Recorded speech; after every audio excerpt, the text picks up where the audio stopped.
Evening তন্ত্রিত রান্নাঘরে সবাইকে স্বাগত। হাতে সময় কম বাড়ি ফেরানোর এরকম ঝটপট একটা রেসিপি পনিরের। প্রথমে মশলাটা দুটো টমেটো দিয়েছিলাম ছোটো ছোটো, আর ওটাকে কুড়িয়ে নিয়েছিলাম। আর টক দই দিয়েছিলাম বড় চামচের 2 চামচ, আর 1 চামচ করে আদা বাটা, জিরে বাটা, নুন, হলুদ, কাশ্মীর লঙ্কা গুঁড়ো একটু পরিমাণ মতো দিয়ে দেবেন। তার সঙ্গে একটু চিনিও দিয়ে দেবেন। আর এদিকে আমি পনিরটাকে, এটা মালাই পনির ছিল আমার, মালাই পনিরটাকে নুন হলুদ মাখিয়ে তেলে ভাজতে লাগলাম। আর এদিকে একটু গাওয়া ঘি দিতে ভুলে গেছি, গাওয়া ঘিটা ওর মধ্যে মশলার মধ্যে সবগুলো আমি মশলার মধ্যে একদম মাখিয়ে দিলাম। কড়াই সর্ষের তেল গরম করলাম, গোটা জিরে, তেজপাতা, একটু দারচিনি দিয়ে মশলাটাকে দিয়ে দিলাম।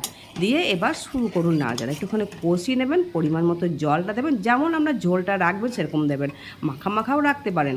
তারপরে এই পনিরের টুকরোগুলোকে দিয়ে 5 মিনিট মতো একটু বেশ ফুটিয়ে নিয়ে, আর কাঁচা লঙ্কা ঝাল খেলে চিড়ে দেবেন, যদি ঝাল না খান আমার মতো গোটা গোটা দিয়ে দেবেন।